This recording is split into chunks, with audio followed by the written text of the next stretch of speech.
ஆண்டவர் சொல்லுகிறார், இன்றிலிருந்து நான் அதை ஆசீர்வதிக்கப் போகிறேன் என்று ஆண்டவர் சொல்லுகிறார்.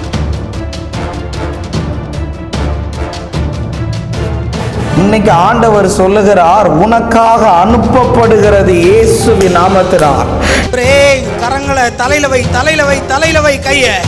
ஆண்டவரே, வழி நடத்துதலை தாரும், வழி நடத்துதலை தாரும், வழி அழுது விட்டு இருக்கிற உன் வாழ்க்கையில அந்த மரண ஆவிகளிலிருந்து இயேசு இந்த விடுதலையை தருகிறார்.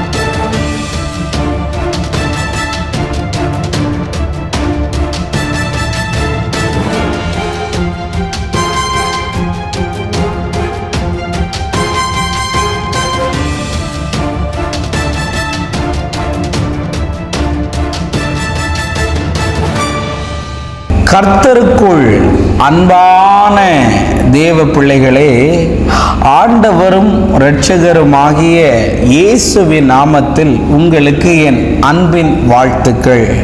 இந்த நல்ல நாளிலேயும் நீதிமொழிகள் 11வது அதிகாரம் அதனுடைய 26வது வசனத்தை வாசிக்கிறேன். தானியத்தை கட்டி வைக்கிறவனை ஜனங்கள் சபிப்பார்கள், விற்கிறவனுடைய தலையின் மேல் ஆசீர்வாதம் தங்கும் என்று எழுதியிருக்கிறத பார்க்க முடியும். இன்னைக்கு மெசேஜோடைய தலைப்பு என்ன தெரியுமா? உன் தலையின் மேல் ஆசீர்வாதம் தங்கும் என்று பேச விரும்புகிறேன். இதுவரையிலையும் உன் தலையின் மேல எந்த ஆசீர்வாதமும் தங்கலையா? இன்னையிலிருந்து ஆண்டவர் சொல்லுகிறார், உன் தலையின் மேல் ஆசீர்வாதம் தங்கும். ஒருவேளை உன் வயிற்றுக்குள்ள உன் குழந்தை அபோஷன் ஆகி கலைந்து கொண்டே இருக்கிறதா? இன்னையிலிருந்து ஆண்டவர் சொல்லுகிறார், தங்கும் என்று ஆண்டவர் சொல்லுகிறார். ஆமென். வேதவசனம் சொல்லுகிறது, தானியத்தை கட்டி வைக்கிறவர்களை ஜனங்கள் சபிப்பார்கள். அப்போ தானியத்தை கட்டுறவங்களை தான் ஜனங்க சபிப்பாங்க. அதை விற்கிறவனுடைய தலையில் ஆசீர்வாதம் தங்குமா?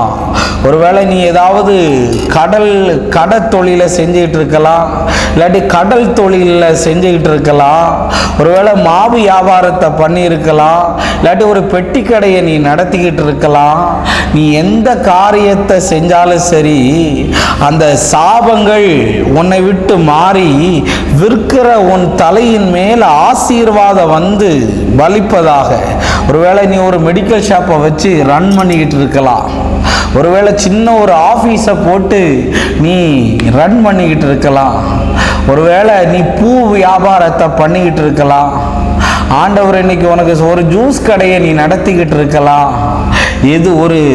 ஏதோ ஒரு பிஸ்னஸை நீ பண்ணிக்கிட்டு இருக்கலாம். இன்னைக்கு விற்கிற உன் தலையின் மேல் ஆசீர்வாதம் தங்கும். சிலருடைய தொழிலுக்கு விரோதமாய் இவை என்னை விட வளர்ந்துடக்கூடாது, ஆசீர்வாதமாய் இருக்கக்கூடாதபடி செய்து வைத்திருக்கிற சில மாந்திரிகத்தின் வல்லமைகள், சில செய்வனையின் கட்டுகள், சில விதமான பில்லி சூனிய ஆவிகளை இயேசுவின் நாமத்தினால் நான் முறிக்கிறேன்.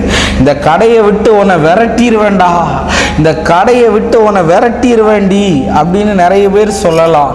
ஒருவேளை நிறைய பேர் என்கிட்ட சகோதரர்கள் இருக்கிறாங்க, லேண்டு பிஸ்னஸை பண்ணுறவங்க. பிரதி எதுவுமே மாட்டுக்குன்னு இனி மாட்டுன்னு ஆண்டவர் சொல்லுகிறார். ஆமேன். தங்கும் என்று ஆண்டவர் சொல்லுகிறார். இன்னொரு வசனத்தை உங்களுக்கு காண்பிக்கிறேன். நீதிமொழிகள் 10:6 இப்படி எழுதியிருக்கு, நீதிமானுடைய சிரசின் மேல் ஆசீர்வாதம் தங்கும். அப்ப சிரசுல ஆசீர்வாதம் தங்குமா?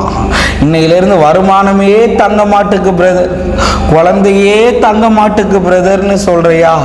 இன்னைக்கு தேவையில்லாததெல்லாம் தங்கிக்கிட்டு இருந்தா அதையெல்லாம் கலைத்து தேவை உள்ளதை கர்த்தர் தங்க வைப்பார். உன் கல்லாப்பட்டியில பணம் தங்கும், உன் கையில பணம் தங்கும், உன் கற்பத்துல குழந்தை தங்கும்னு ஆண்டவர் சொல்லுகிறார். இயேசுவின் நாமத்தினால உன் தலையின் மேல டிப்ரெஷன் இனி தங்காது, உன் தலைக்குள்ளாடி குழப்பங்கள் இனி தங்காது, உன் சரீரத்துல வியாதிகள் இனி தங்காமல் சாபங்கள் தங்காமல் ஆசீர்வாதம் தங்குகிறதாய் மாறும். உன் பிசினஸ்ல ஆசீர்வாதம் தங்கும், உன் சரீரத்தில் ஆசீர்வாதம் தங்கும், உன் வேலையில் ஆசீர்வாதம் தங்கும் என்று ஆண்டவர் சொல்லுகிறார். நம்ம ஜெபம் பண்ணுவோம். அன்பான நல்ல ஆண்டவரே, இந்த நேரத்துக்காக உமக்கு நன்றி அப்பா. ஆண்டவரே, இன்னைக்கு ஆண்டவர் பேசின நல்ல வார்த்தைகளுக்காய் நன்றி சொல்லுகிறேன். ஆண்டவரே, இவர்களுடைய தலையில் ஆசீர்வாதம் தங்க அடியான் ஜெபிக்கிறேன். இயேசுவின் நாமத்தில் வேண்டுகிறேன் நல்ல பிதாவே. ஆமென், ஆமென். God bless you. கர்த்தர் உங்களை ஆசீர்வதிப்பார்.